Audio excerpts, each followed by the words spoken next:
Welcome to the Personal Development Mastery Podcast. I am 𝒂𝒂𝒂 and my mission is to inspire you to rise up, grow, stand out, and take action towards the next level of your life. I am interviewing leaders, influencers, entrepreneurs, authors, exceptional people who can and will inspire you to improve your life. Tune in for 2 episodes each week, every Monday and Thursday.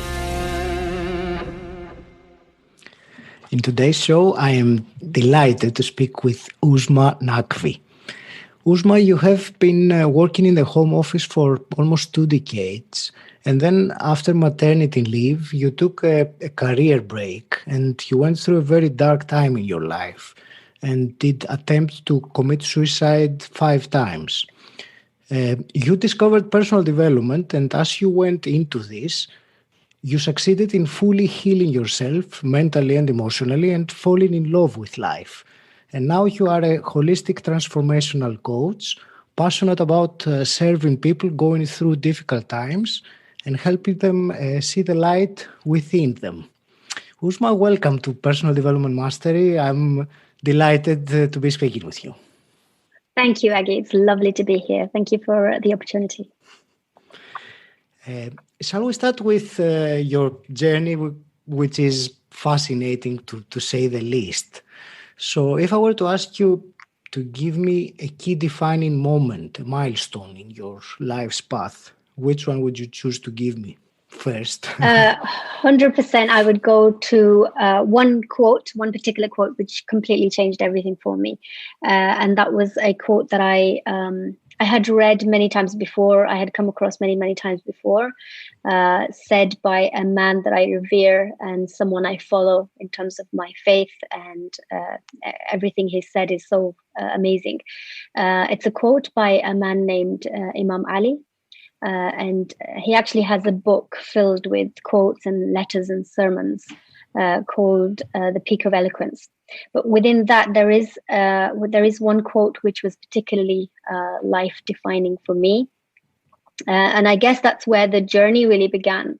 And if you don't mind, I'd like to read that quote out to you. So I was about to ask you to anyway. Okay.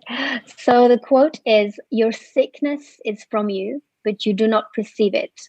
Your remedy is within you, but you do not sense it.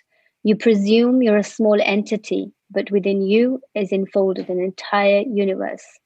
Therefore, you have no need to look beyond yourself. What you seek is within you if only you reflect." And this took my breath away. Yeah. Wow. And so when I read this, it kind of put me on a track it was a quest to figure out what this means. Mm-hmm. Because I was sick, but I didn't feel like there was a remedy within me. And I certainly didn't feel a universe within me. And I didn't have any answers. So I felt that I needed to reflect, but I didn't know where to start. How do I begin to reflect? What do I reflect on? How do I even begin this journey? So this was my kind of turning point where I kind of really looked into this deeply and started off my journey to personal development. And what time in your life was that? Because in your story, you say that you attempted suicide 5 times. Was that after that period? During that period?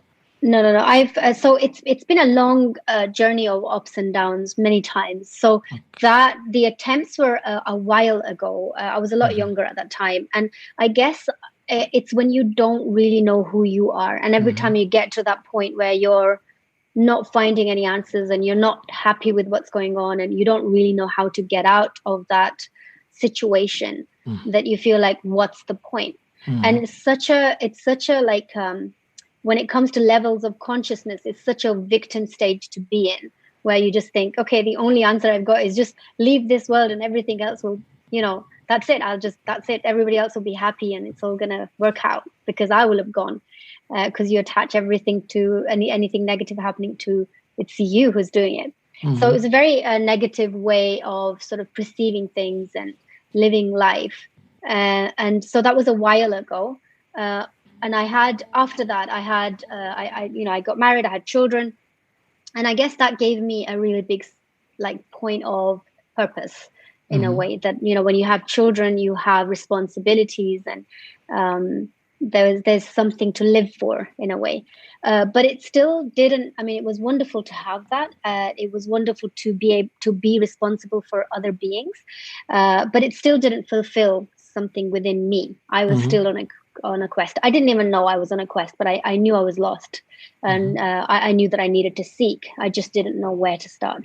And it was this quote that kind of got me on the journey way after that event. What was your next step after you read that and you had that light bulb moment? What did you do afterwards?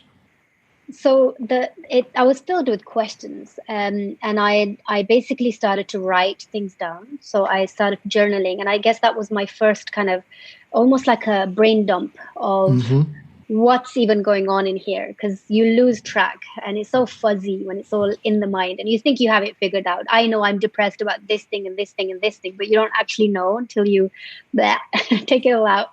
And so that was my initial sort of way of just getting everything out of the system and putting it on a piece of paper. And that broke home to me. Wow, I'm dealing with quite a lot of stuff, quite a lot of emotions, quite a lot of things. I've been carrying the baggage of so many different things that I need to unravel and dissect and understand. And so, yeah, it started with just kind of getting it all on a piece of paper and really understanding what it is that I'm dealing with in the first place. If I will make an assumption here, if the personal development journey has any commonalities with mine or other people who I have spoken with, there are some key moments or some big turning points where you are on the journey and you grow, but something happens, or you read a book, or you go to an event, or you do a course, and there is a big shift and a transformation, and you take a different trajectory. So do you want to share something like that, or one or two moments? Sure. So I came across Tony Robbins. Somehow I knew you would mention that name.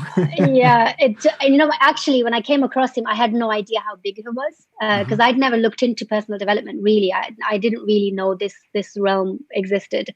When you're so wrapped up in that victim stage, you don't look beyond it because you can't. You're too tied up. And so that's the very first time I came across one of his things. The first thing I remember of when he's talked was serving something bigger than yourself. Like, stop getting yourself trapped into your own self. Get out of your own way. And I was like, what does he mean? Like, how do you get out of your own way? I'm me. So it's not the whole process of like separating yourself from your thoughts and your beliefs and your emotions and everything else that's going on. Like, I felt as though it was all in one before. And that was one of the turning points, like an aha moment, to think that, oh, okay, what I think and what I believe isn't necessarily mine. So I can actually come away from that and think differently. So, of course, that changed the whole course of everything that happened. So I remember that very, very kind of prominent moment where I started to think, okay, now I'm thinking this way, but this belief and this thought doesn't have to be mine. So what is my thought? Where am I in all of this? So it's like digging really, really deep. And obviously that took me onto the quest of sort of the subconscious mind and super subconscious mind and the spiritual realm and the divine and, above and beyond. Like, it's a never ending journey. I will not ever profess that I've got there. That I know everything. Of course, I'm just taking the first initial steps, and I feel very blessed that I got put onto this journey quite automatically. And I think that happens for such a beautiful reason. And if you're caught up in the negativity of it, then you can be there forever.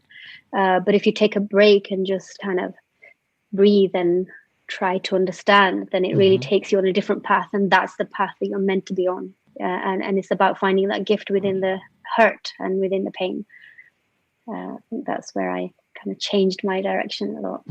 Absolutely. And I believe that especially with adverse situations that we've encountered, or big problems, or personal mess, I would use that phrase loosely. Yeah. these all have the potential to turn into our power if we look at them in a different, from a different point of view, and be able to realize deeper our purpose.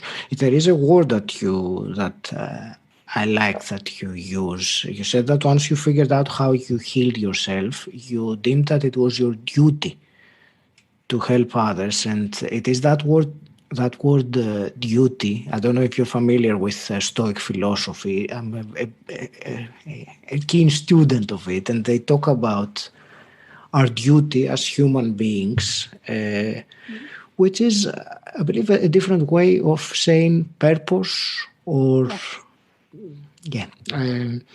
so can you talk to me about this sense of duty that you have? Where does it come from, and how do you fulfill it? It takes me right back to, so one of the most phenomenal things in the whole journey of personal development for me was that it really put me in touch with my spiritual life and my own faith and my belief system.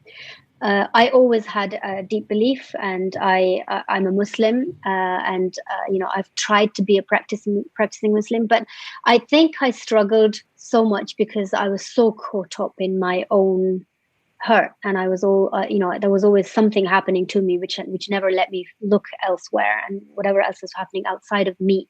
And like I said, as I started to look beyond myself and really found this journey.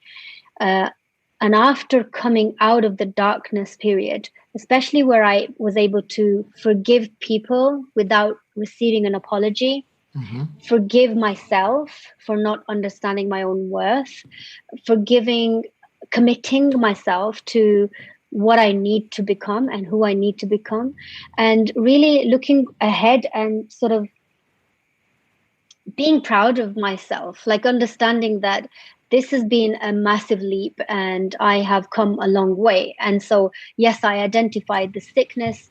I've got a lot of the remedies which do make me feel much, much better.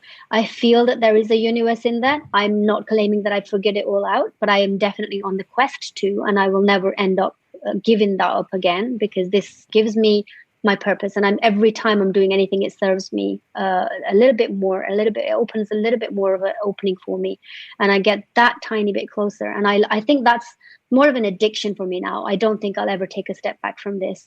And I use the term addiction in a very careful way, because I know it can have a very negative connotation, but why would I ever want to give up this kind of addiction where I'm evolving and growing every single day? And so I like the fact that I'm addicted to this. So when I got to a point where I felt like, okay, I can breathe now, I can let go, I can forgive, I can be compassionate, I can do the things that I never thought I would through this process of healing and self-development. And getting to a point where I had a full-on journey. I'm actually in the process of writing a book about my journey at the moment. And so because I had like this framework that I used for myself to get out of my own way and find my path, when I got to the other end and felt a little bit better in myself, I couldn't sit with it. I couldn't keep it to myself. I couldn't think, okay, I feel better now, so therefore I can just go on my merry way and look after my children and be at home and, just go back to the normal. I mean, my career break was coming to an end. Every year I was supposed to go back, I extended it that little bit more, one more year. And so it came to a point where I was thinking that job served me okay, because it gave me the flexibility of having a family, and I was able to do so many things, but it was always just a job. It was never my heart's, my soul's calling. And as I started to sort of look into this more, and even with family and friends and people that I knew close, I started to have conversations, and they were like, oh my God, that makes total sense. I never thought about it this way. And I thought, oh wow, I can actually help somebody change their perception about something, or change their life in a way, because if they just, it just takes one tweak sometimes. And that was amazing for me. That realization was absolutely phenomenal. And so I started stepping into this whole idea of how can I know something that I know is going to change lives, and keep it to myself. And that's where the word duty comes in, because my faith tells me that your existence is to have the spiritual connection with the divine, but the ultimate aim is to serve his creation. And so he gave me this whole journey of going through the pain and hardships and everything, took me back out of it, gave me a framework of how I came out of it. And now he said, go and give this to whoever needs it. And so that's where I came to a point where I made a decision that actually I'm not going to stay just, sitting with this. I need to give this to whoever else needs it. And it was quite phenomenal, actually, because I've never been a businesswoman. I've never done, this is a brand new journey for me. And when I first started doing this, as anybody, you weren't really sure where this is going to go. But I was quite amazed to see that actually a lot of people are resonating. And actually a lot of people are saying, I totally get your message. And it's really healing me. And that is life-changing for me. Every single time I hear or I see any one of my clients just smile and say, that makes total sense. That is now starting to shape something up for me.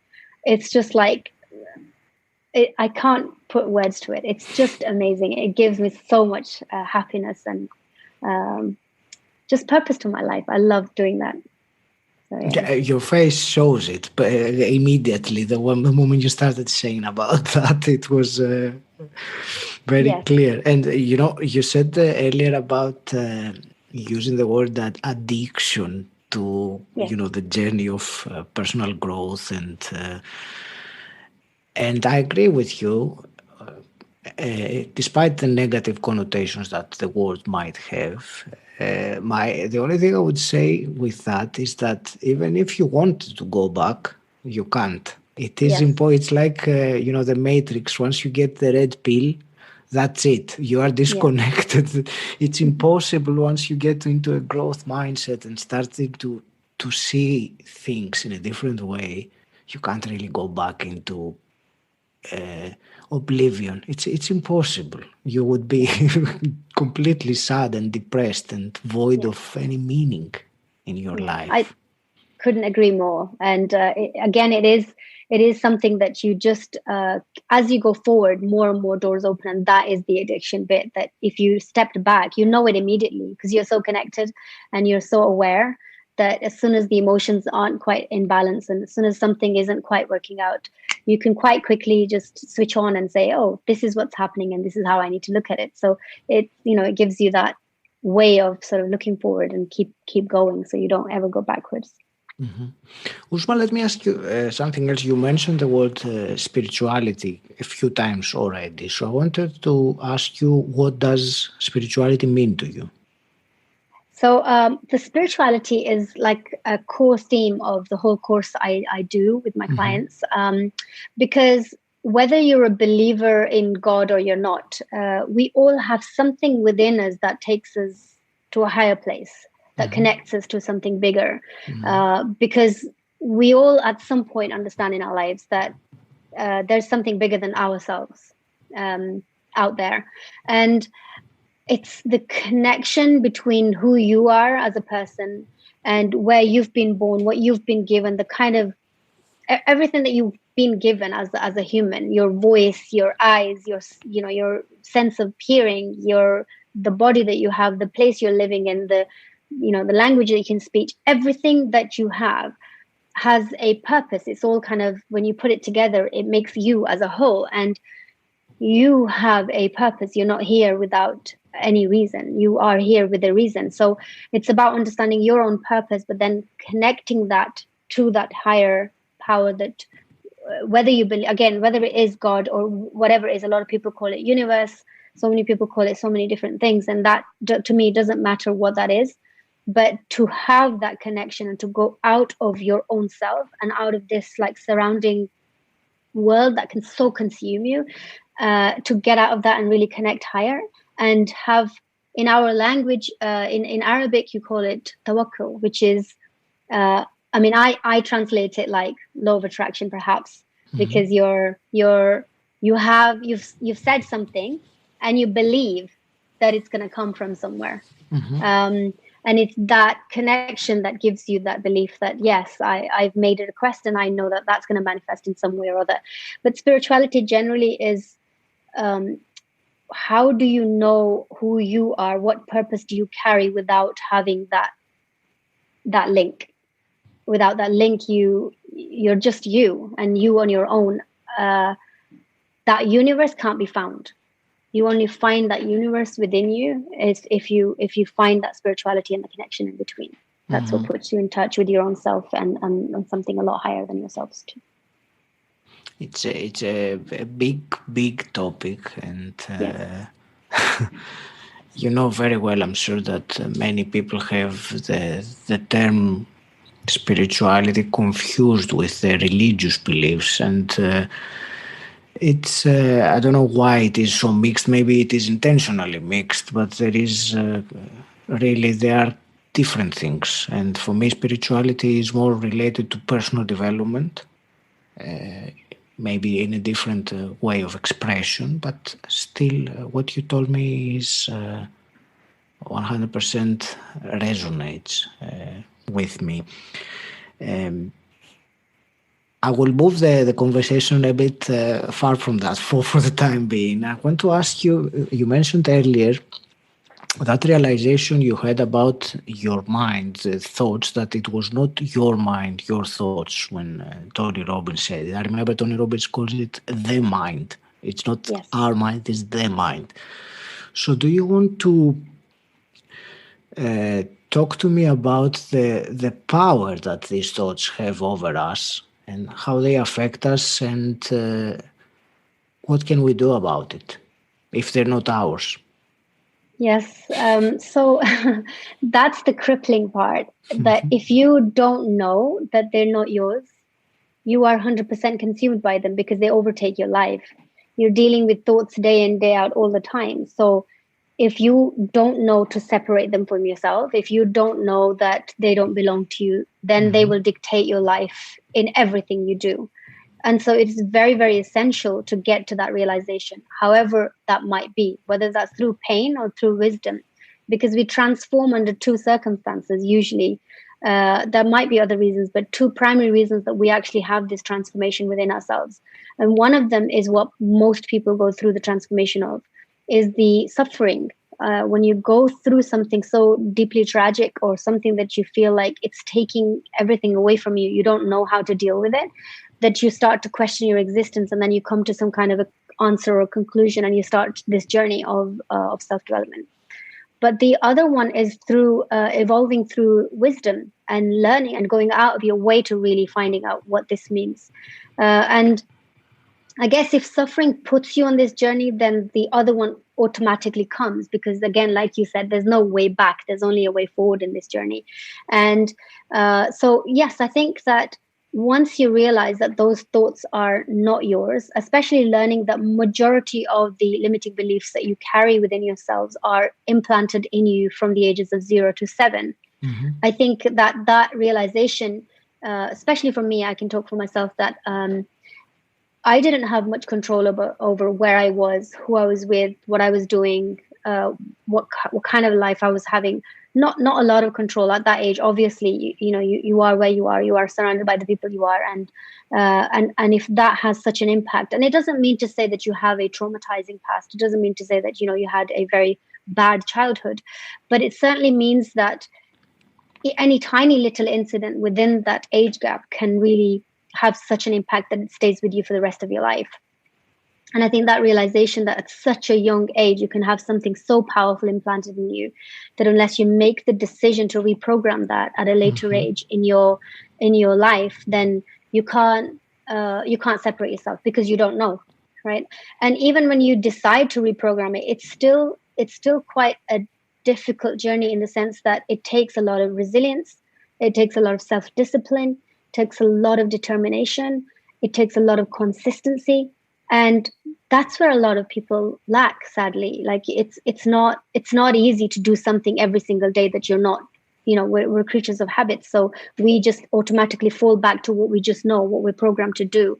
And that programming happened at such a young age, and that's what you're carrying forward. So it's not yours. Whoever was in charge of you at the time whoever put you in whatever situation you were, whatever TV you were watching at the time, whatever the circumstances back then are the beliefs that you're carrying today. They're not yours. So that's the first thing, to like be able to understand that they're not yours. And then you get onto the journey of trying to reprogram all of that and really get that out of your system, root it out, and then plant in the ones that you actually want and the ones that are going to serve you from here on. Shall we talk about reprogramming then? Because you mentioned that, and it can be a challenging process. It's certainly not straightforward, because they are, all these beliefs and thoughts are in our subconscious, so we don't access them normally as we would with a thought. So are there techniques in particular that you recommend, or ways that we can start reprogramming these limiting beliefs? Yes. So basically, one thing we need to understand is that our mind cannot hold conflicting beliefs.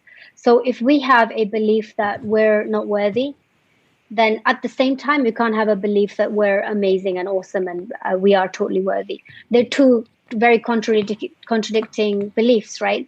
So it's to understand that whatever you're telling yourself, whatever chatter is going on up there, that's coming from the subconscious, and that happens to be your belief. So if it's something that's not serving you, if it's something that where you're self-sabotaging yourself, you're talking to yourself in a hateful way, you're calling yourself fat, ugly, thick, whatever, all of these terms that we have going on inside of us, then you know that you can't then have a belief that tells you that you're worthy and you're amazing and that you're beautiful and you're wise and whatever else, all the good things. So the realization has to come with tracking your thoughts, first of all, to understand what's actually going on there. What am I actually thinking when I'm not really thinking about it? Because we have around about 80,000 thoughts a day. And so that's a lot of thought. And most of them go not monitored, right? Yeah. So, if we just live by accident, then all those thoughts are consuming us at all times. And whatever we verbalize or whatever's going on inside of our mind is having an impact on us all of the time. So that's the first thing, is to realize that your mind cannot hold two separate beliefs that are against each other. Mm-hmm. And then the second thing is that your mind actually loves what's familiar, because it's habitual. It's there. It's automatic. It feels safe. It feels secure. It's very easy for it to just do what it already knows. So when the familiar chatter is that you're no good, you'll never get a good job, you'll never find a spouse, you're never really going to find somebody who loves you, you're not worthy of love, whatever is going on inside of you. If that's familiar, then the point is to make that unfamiliar and make familiar that I love myself. I am amazing. I am beautiful. I have so much to give. I am so worthy. And all of the things that you want to put in there. So you change the conversations with your own self initially, and you draw a line under the negative talk that's going on inside of your mind to make the familiar unfamiliar and vice versa. So oh, sorry. Yeah, carry on. Sorry, I was just going to say that it becomes a self-fulfilling prophecy eventually. Like anything, when you do something, I mean, usually it takes about 21 days to build a new habit. But if you can be very consistent for 21 days, non-stop, and every time you break that cycle, you go back to the beginning and you start again, it's not really that big of an ask, considering that this will literally change your life and how you converse with yourself and what you think of yourself. So really, it's about getting serious about self-growth and self-worth and self-esteem and confidence. All of that is going to come from you changing your conversation inside and making that a self-fulfilling prophecy. And also understanding that your thoughts and your beliefs, whatever they are, positive or negative, they are actually your blueprint. So when you think about a certain way, that becomes your reality, whether you like it or you don't. Mm-hmm. So if whatever is going on up here isn't positive, then your life, you actually, whoever's listening, if you think about that right now, that whatever you generally think about, you'll be able to see a correlation between your thoughts and whatever your reality is. They go hand in hand. So you really have to really understand that your blueprint is whatever you allow thoughts in, and the ones that you dismiss are the ones that are in the background. So if it's the wrong way around, then you need to change it to the right way around. And one last thing I would say is that we need to understand that every single thought that we think has a physical and emotional reaction.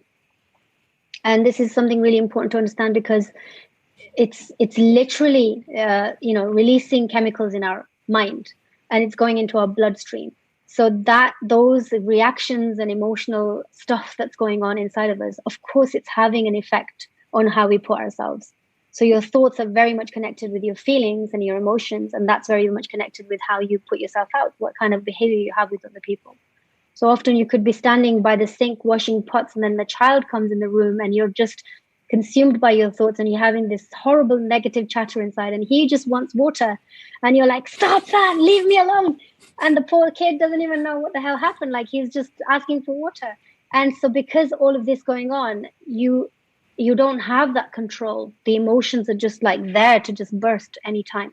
And to have the control, you really must slow down and understand the process that reprogramming takes consciousness, and you're going to have to stop and think about what, the train of thoughts is there, but you're going to be the person in the middle to say, yeah, you're allowed in, and no, you're not welcome. And yes, I'll allow you in because you can serve me, but no, I don't really like you and I don't appreciate you, so you can stay out. So really monitor that and stand there in the way to see what you're going to allow in and what you're not going to allow in.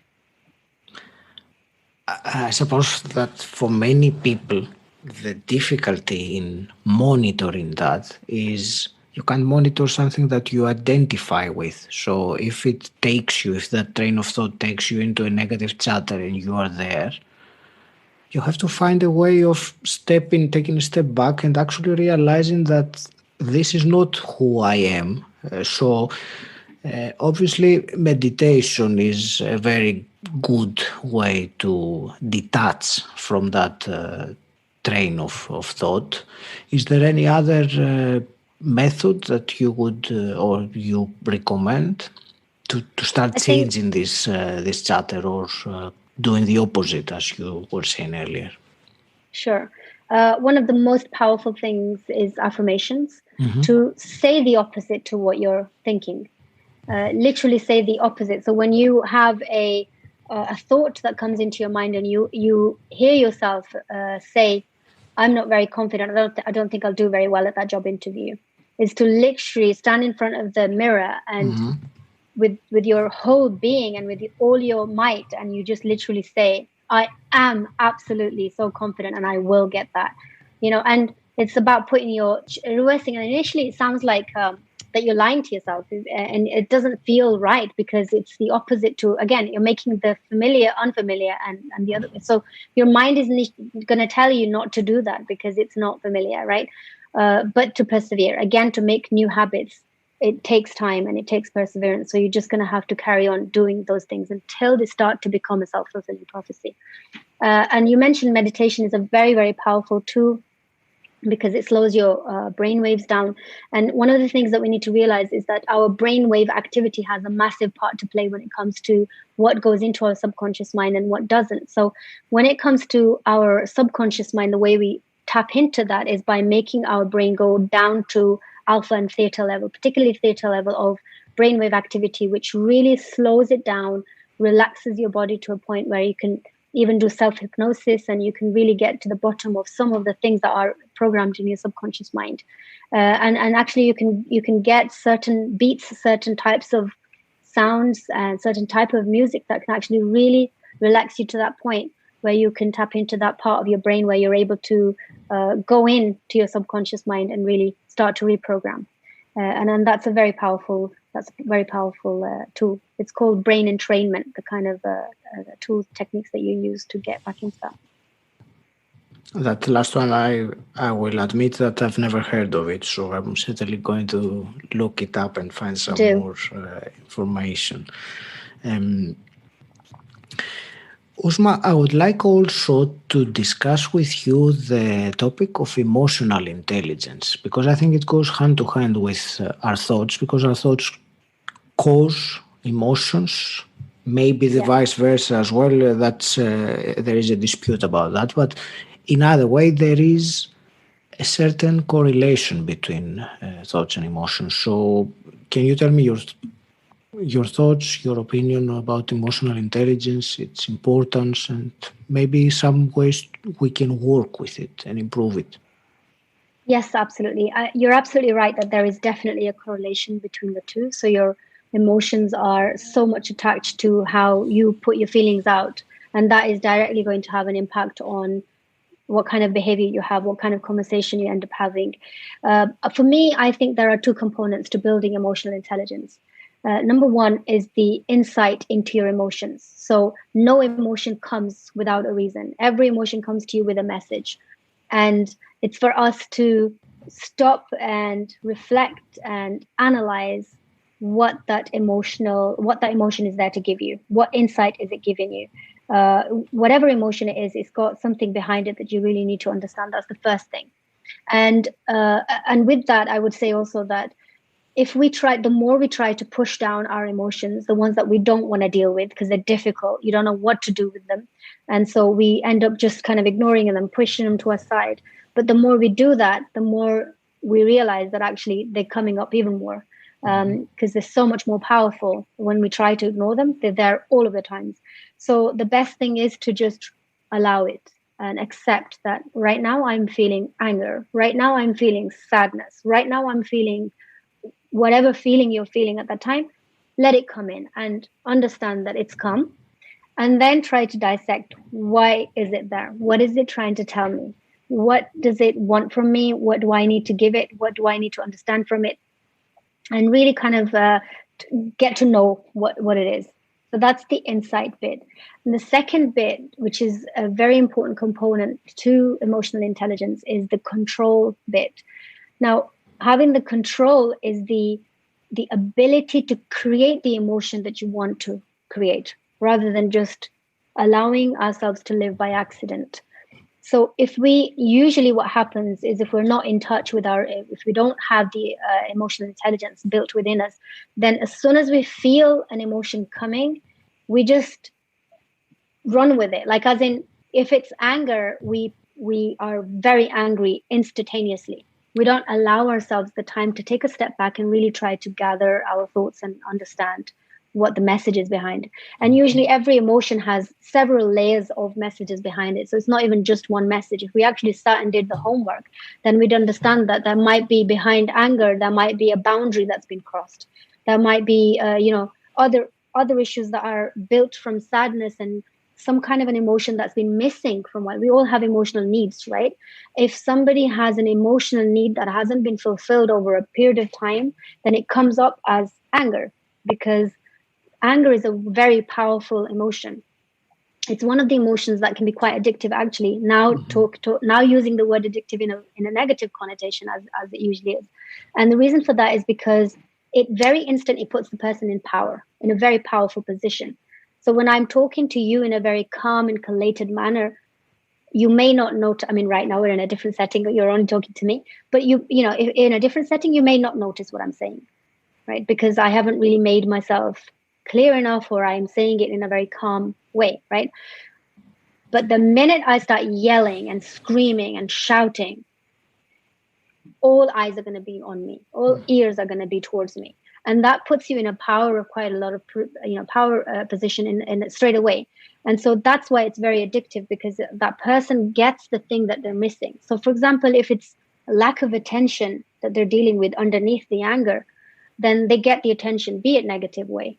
You often see toddlers, throwing tantrums, but you even see adults, really grown up people who are going through this turmoil of being angry so often, and they just don't know why. And it's because they've never sat with it. They've never allowed it in properly to stop and think, what is it telling me? What am I missing? Or what am I getting from? What message am I getting? And we need to understand that chronic emotional distress is more dangerous than smoking. It can give us all sorts of, issues that are like anxiety and depression, and so much, spiral of stress. And, it's a very toxic way to live. And internally, we're just constantly consumed by this way of living. And the only way to get out of that is literally to release, it releases, like I said earlier, it releases chemicals that are bad for you, and they go into your bloodstream. So you are naturally behaving in a certain way because it's become chronic. It's become part of your life, and that's just how you deal with situations. But research shows that laughter and joy and hope and feeling of love and feeling of happiness, these are the feelings that are literally, they make you well.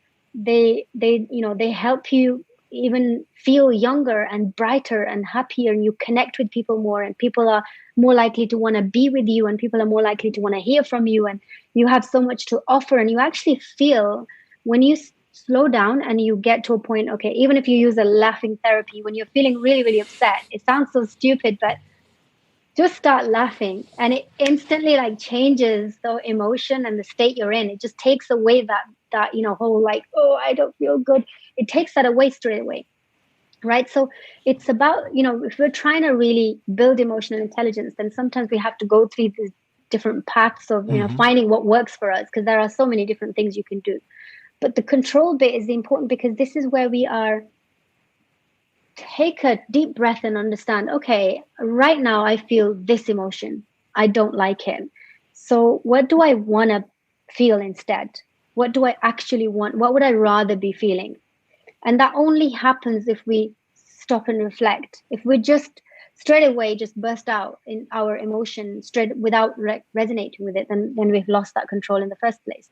But to be in a control situation is to really take that step back and understand, what do we want to feel? And that's where the knowing yourself bit comes in.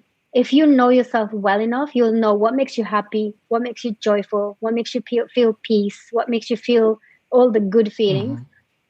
For me personally, I make a list. I've got a whole list of everything that makes me feel all these good feelings. And I've even got a list of everything that makes me feel all the bad feelings. And why would I make a list of that? Well, because it gives me my triggers. It tells me that I've tried to even break it down into my like layers of what else is underneath there. And there's a lot of self-work to be done here, because actually you have to be very honest with yourself. And this is something we don't do very often if we don't like how we are internally.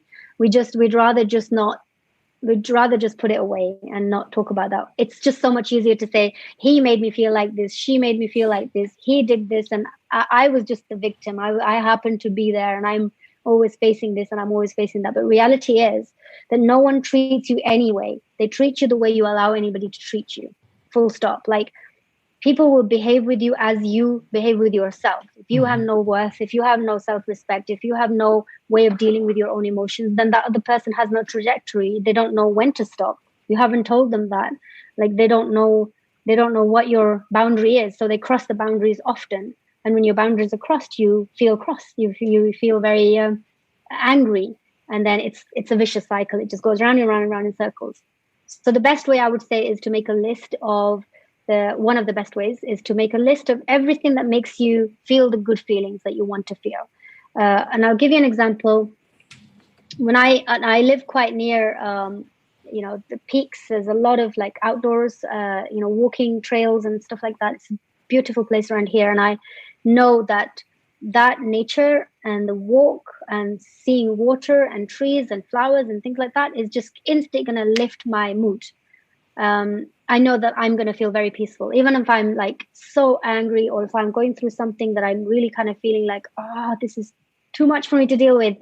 I just need to step out. I'll take my kids out with me, and we'll just go out and we'll have a walk, and have a water with me, and we just go for a walk. And that really changes the emotional state. So this is one of the controls. I've already got that written down. So, if that's something that I can make happen very quickly.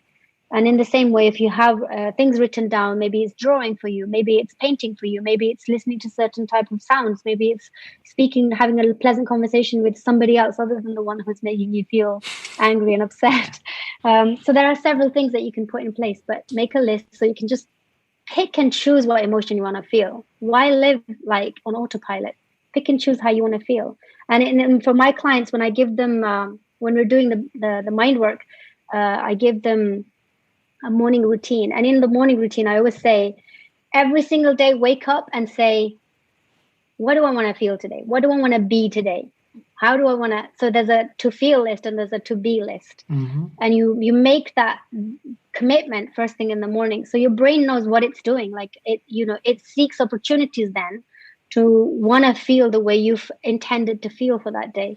So it's a really good way to really start your morning, to make that commitment first thing in the morning to say, today I just want to feel joyful. And then your mind will go on a hunt to find you whatever makes you feel joyful, and you'll feel that. Certainly a great day to start the day, indeed. Uzma, we've talked about so many different aspects of personal development, and it's been, I believe, tremendously valuable with all those different things that we talked about. I also would like to ask you some quick fire questions. So starting with personal development, which you are a big fan of as well. So what does the term personal development mean to you? It's connecting with the higher power. For me, it's brought me so much more closer to divine, and spiritually it's grown me as a person, and it's getting to know myself at a whole different level and finding that universe within myself. Mm-hmm. Thank you. And if you could go back in time and meet the 18-year-old Uzma, and you could give her one piece of advice, what would you tell her? Never, ever, ever allow somebody else to make your decision, and do not wait for somebody else's validation to say, yes, you're on the right track.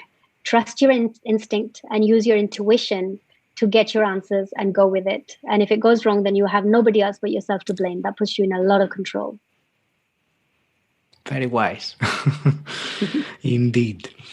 And let's say you had a magic wand and you could wave it and change something in the world as it is today. What would that be? Honestly, there's no room for world hunger now. There's no room for children to sleep on an empty stomach. There are so many things, but that's just a basic human need that cannot and should not in this day and age be allowed to happen, no matter where people are. So the hunger needs to go. Mm-hmm. And it can, I think.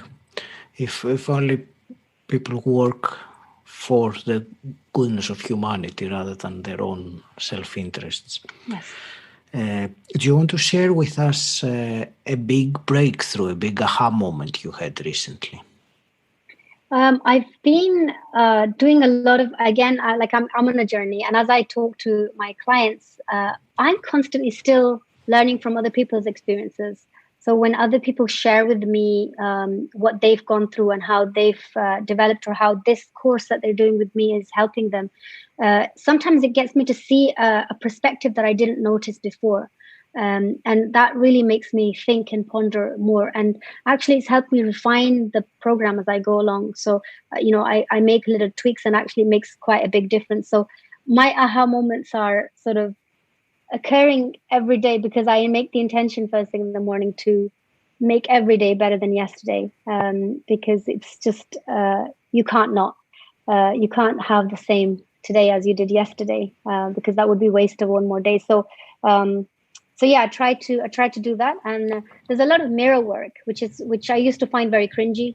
But I do it, and now I do it with a lot of pride, where I tell myself, Uzma Naqvi, I'm proud of you for doing this, and I forgive you for doing this, and I commit to you for doing this today. And that puts me in a very good mindset to go and get what I need to get on that day. Awesome. Do you also want to share with me a big mistake you made recently, so we can avoid making the same mistake? Oh, which one do I pick now?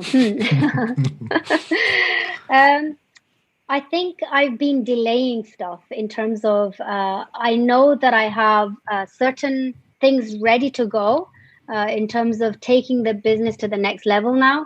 And I keep thinking, next week I'll be a little bit more ready, and I'm ready. I can just go. But something in there is saying, well, the kids can be, longer in nursery. Perhaps I need this, and I'm making excuses. So I need to have that conversation with myself to say, no, it's time to go up a notch. Probably what I'm doing, right? Delaying stuff right now. I think many people can relate to that. I know I can. And I'm being honest with this. I think many people, if not most people, can relate. Yes. Uzma, is there anything you were hoping I would ask you today, and I completely skipped it. I think you've been very thorough. I've thoroughly enjoyed my conversation with you. The only thing I would perhaps add is about the course that I do, which share. I think it's, of course, I think it's life-changing and it's completely transforming. And the people I've worked with, I've seen people change their lives with it. And it's hugely powerful and it's very unique, even if I say so myself. And that's because when I started my journey of personal development, I had to go back to like the scratch. I wasn't working on just the relationship, just the career, just, a area of my life. I was working with me fully. And that took a lot of work in going back to the beginnings. So the course that I do is exactly like that. So I don't call myself just the transformational coach. I'm a holistic transformation coach. And the reason I deliberately do that is because my coaching program starts with your mind work, all your brain work, everything that happens within your mind and where limiting beliefs come from and how they impact you and how to root out the ones you don't want, how to implant the new ones and all of that very powerful stuff. The first 4 weeks are fully dedicated to your mind work. And then we go into your inner self concepts. And this is where a lot of work is missed here. I think there's definitely a gap in between. And that's where you really learn about your character and the traits that you have as a character, the traits that you have and the traits that you want to build. We go very deep into emotional intelligence and building emotional intelligence and how you bring that into your reality. So your feelings and how to deal with your feelings and your spirituality, really to get that connection going. And once you've dealt with your inner self-concepts, then only I move out to the outer world of yourself. This is the physical reality of that person. So whether it's to do with your relationships, your parenting, it's got to do with your money, to do with your career, to do with your friendship circles, your adventure life and what you do for fun and the general vision of your life. And at towards the end of the course, we build a vision board for my clients together, which is really nice. It's like the next decade of their life fully in front of them right before their eyes, which they really, really appreciate and like. So it's a very holistic way and it's very, very life transforming. And it's something that makes me proud every day. And so that's what I wanted to share just before we leave. Awesome. How can people then find out more about you and where would you direct them for more information? So I have a Facebook page, Uzma Naqvi Life Coaching. I've also got Instagram page, uzmanaqvilife.com. I have my personal Instagram and Facebook as well. I have a YouTube channel and a website, uzmanaqvi.com, which is being worked on at the moment, but it's there. And the email address is contact@uzmanaqvi.com. And I'm kind of on social media, so you can reach out and check out my pages and stuff. I want to thank you very much. This has been a truly intriguing conversation, and I've taken a lot of notes as well with what you were telling me. So thank you very much for the wisdom shared and all the variety of topics that we discussed. I want to wish you all the very best with your coaching and with your life. Any parting words? I would like to deeply thank you as well for the opportunity, and it's been a pleasure talking to you. And it's so commendable that you do this, and I think it's so wonderful that people have this platform to speak about themselves and connect with you. I think you're a wonderful person, and I wish you luck too. And so, thank you for your kind words towards me. I really appreciate it. Thank you for listening. Please take a moment to subscribe and review Personal Development Mastery on Apple Podcasts, and also share this podcast with someone who you think will benefit from it. If you want to gain access to exclusive content while supporting this podcast, then become my patron. The link is in the show notes, or you can type bit.ly/pdmpad. If you want to know more about what I do and how I can help you, or if you have any questions, join my Facebook group Personal Development Mastery. Again, the link is in the show notes, or you can simply type bit.ly/pdmgroup.